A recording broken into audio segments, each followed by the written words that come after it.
میں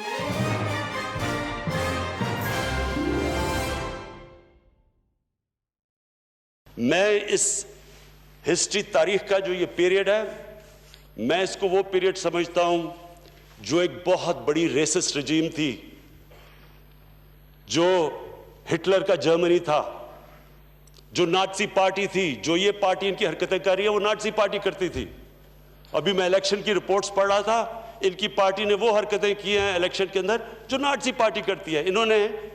جو اس وقت ہندوستان کی اپوزیشن ہے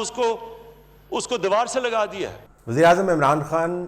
پارلیمان کے مشترکہ اجلاس سے خطاب کرتے ہوئے قوم کو بتا رہے تھے کہ کیسے فیشزم یا فسطائیت کے اندر جس کا نمائندہ آج کل کی دنیا میں نریندر مودی قرار پاتا ہے اور پرانے زمانے میں ہٹلر قرار پاتا تھا، اس میں اپوزیشن کو دیوار سے لگانے کی پالیسی اپنائی جاتی ہے۔ آج مریم نواز کو گرفتار کیا گیا، کل کے روز خبر بڑی نہیں بنی لیکن ہمارے خیال میں خبر بڑی تھی، مفتاح اسماعیل جو فارمر فائنانس منسٹر ہیں ان کو گرفتار کیا گیا۔ مریم نواز کو اس وقت گرفتار کیا گیا جب وہ کوٹ لکھپت میں اپنے والد میاں محمد نواز شریف کے ساتھ ملنے کے لیے گئی تھیں۔ جو کیس ہے وہ آپ کے سامنے ہے۔ اس کے فائدے کیا ہیں اور نقصانات کیا ہیں؟ نقصانات کی پہلے ہم بات کر لیتے ہیں۔ ایک تو یہ کہ ہم دنیا کو اس وقت یہ باور کرانے کی کوشش کر رہے ہیں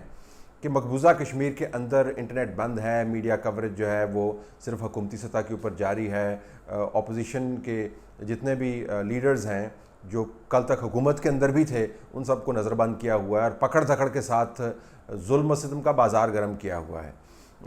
نقاد اب یہ انگلی اٹھائیں گے کہ آپ مقبوضہ کشمیر کے اندر پکڑ دھکڑ کی بات کرتے ہیں تو آپ کے اندرونی سیاسی حالات، حالانکہ دونوں معاملات بالکل مختلف ہیں، لیکن نقادوں کو یہ موقع ملے گا کہ پاکستان کی اندرونی سیاسی حالت کو وہ کوٹ کر کے بتائیں کہ آپ کے اپنے سیاستدانوں کو ہینڈل کرنے کا ریکارڈ جو ہے وہ کس قسم کا ہے۔ شاید اسی زاویے کے پیش نظر بلال بھٹو زرداری آگ بگولا ہوا ہے اور غصے کے اندر انہوں نے جوائنٹ پارلیمانی سیشن سے واک آؤٹ کیا۔ اس کے بعد دوسرا نقصان آپ کے سامنے آ گیا، یہ پارلیمان کا جو مشترکہ اجلاس ہے جس کے اندر شرکت کے لیے عمران خان نے اتنی کنڈیشنز ڈالی تھیں کہ یہ کتنا اہم اجلاس ہے، ساری دنیا اس کو دیکھ رہی ہے، قوم اس کو دیکھ رہی ہے، کشمیری اس کو دیکھ رہے ہیں، اور جب تک اس کے اندر خاص قسم کا اچھا ماحول نہیں ہوگا میں یہاں پر تقریر نہیں کروں گا۔ تو تمام تر انہوں نے ایک مقدمہ بنایا تھا کہ یہ کتنا اہم اجلاس ہے، اس جیسا اجلاس پاکستان کی تاریخ میں پہلے کبھی نہیں ہوا کیونکہ حالات اس قسم کے ہیں۔ وہی اجلاس آج مریم نواز کی گرفتاری کے بعد مکمل طور پر ہلڑ بازی کا شکار ہو گیا، اور وہی دنیا جس کے دیکھنے کی شرم دلا رہے تھے عمران خان اپوزیشن کو اور بتا رہے تھے کہ اگر آپ نے حرکتیں الٹی سیدھی کی تو یہ اجلاس جو اگر گڑبڑ ہو گیا تو دنیا اس سے اور کشمیری سے کیا میسیج لیں گے، آج ملتوی ہو گیا اور کل جمعے کے بعد وہ شروع ہوگا یا جمعے سے پہلے شروع ہوگا، اور ہوتا بھی ہے یا نہیں ہمیں اس کا علم نہیں ہے۔ تو وہ تمام دنیا کو جو پیغام پہنچانا تھا ہم نے کہ ہم ایک ہیں، ہم ایک ہیں، اب وہ نہیں پہنچ پائے گا۔ تیسرا نقصان اس کا یہ ہوا کہ اپوزیشن کو واقعتاً دیوار کے ساتھ آپ نے لگا دیا اور حالات ایسے پیدا کر دیے ہیں کہ ان کا ہر اہم بندہ جو ہے آپ جیل کے اندر ڈال رہے ہیں۔ تو جب آپ جیل کے اندر ڈال رہے ہیں تو ان کے ساتھ پھر آپ نے انگیج کر کے قومی یکجہتی کا جو ترانہ پچھلے 72 گھنٹے سے ہم سن رہے ہیں وہ ترانہ تو آپ کو یا خود اکیلے بجانا پڑے گا جو ابھی تک آپ بجا رہے ہیں اور مستقبل میں بھی بجائیں گے، یا پھر اس ترانے کو بند کرنا پڑے گا۔ تو جس یکجہتی کی ملک کو تلاش تھی وہ یکجہتی اب آپ کو نہیں ملے گی، کیونکہ اس قسم کے واقعات کے بعد کوئی بھی سیاسی جماعت جو ہے وہ کسی قسم کا رد عمل بھی دے سکتی ہے۔ تو یہ تو 3 نقصانات ہو گئے، لیکن پھر آپ کہیں گے کہ اس کے فائدے کیا ہیں؟ آپ نے فائدہ ہی فائدہ کا ٹائٹل کیوں دیا ہوا ہے؟ فائدے ہی فائدے ہیں، اور میں آپ کو بتاتا ہوں فائدہ کیا ہے۔ ایک تو یہ ہے کہ مریم نواز کے اگر آپ پچھلے چند ہفتوں کے اندر جلسے دیکھیں تو جلسوں کے اندر رات 12 بجے بھی 1 بجے بھی لوگ بہت بڑی تعداد میں شرکت کر رہے ہیں۔ جو نقاد بھی بدترین نقاد جو کہتے تھے کہ سینکڑوں لوگ ہیں، درجنوں لوگ ہیں، ٹانگا پارٹی ہے، وہ بھی اب ہزاروں لوگوں کی جلسیوں کی بات کرتے ہیں۔ تو ویژولز اگر آپ دیکھیں تو she has been drawing crowds. اب ان کو آپ نے جیل میں ڈال دیا تو وہ جلسے بند ہو گئے اور یہ جو ایکٹیویٹی ہے وہ جاری نہیں رہے گی، اور میڈیا پر تو ویسے ہی خبر نہیں بنتی تھی، اب سوشل میڈیا پر بھی ان کی جلسوں کی خبر نہیں ملے گی۔ تو ایک سڑک کو گرمانے والا جو سیاستدان ہے اس کو آپ نے جیل میں ڈال دیا، فائدہ نمبر 1۔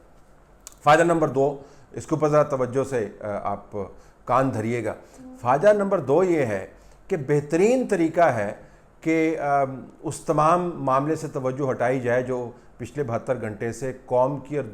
کی توجہ کا مرکز بنا ہوا ہے، اور وہ کیا ہے کہ کشمیر کے اندر ہمیں سفارتی طور پر کتنی بڑی ڈیفیٹ ہوئی ہے، اور ہماری تمام تر دعووں اور کوششوں اور وعدوں کے باوجود ہم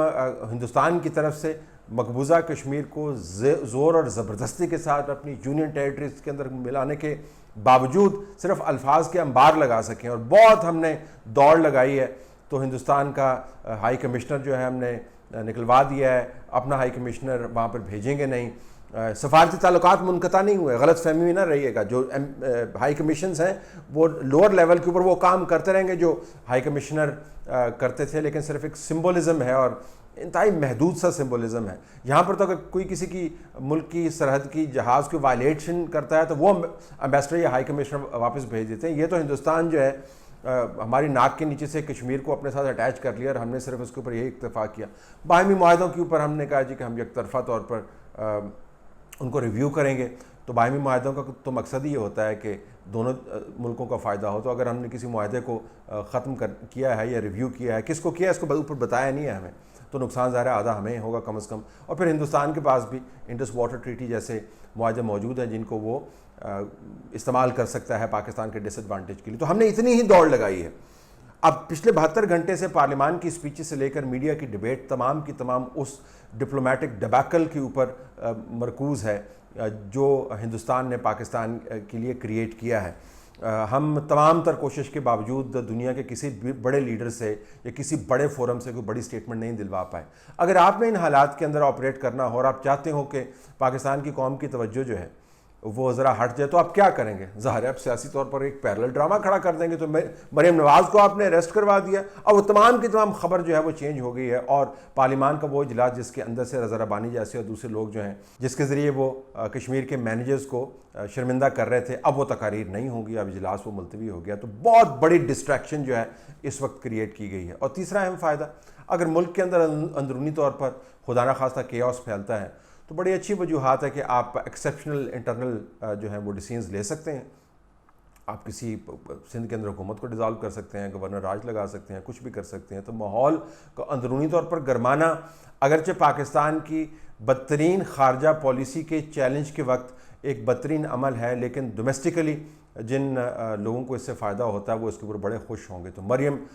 نواز کی گرفتاری اور مفتاح اسماعیل کی گرفتاری اور اندرونی طور پر سیاسی طوفان پیدا کر کے ہم نے کشمیر سے تو توجہ لوگوں کی ہٹا دی ہے، اور دنیا کو بدترین پیغام دیا ہے کہ جس بنیاد کے اوپر ہم آرگو کر رہے ہیں کشمیر کا کیس اور اپنے اندر یکجہتی پیدا کرنے کی جو استدعا کر رہے ہیں، اس بنیاد کو ہم نے انڈرمائن کیا پاکستان کے اندر۔ لیکن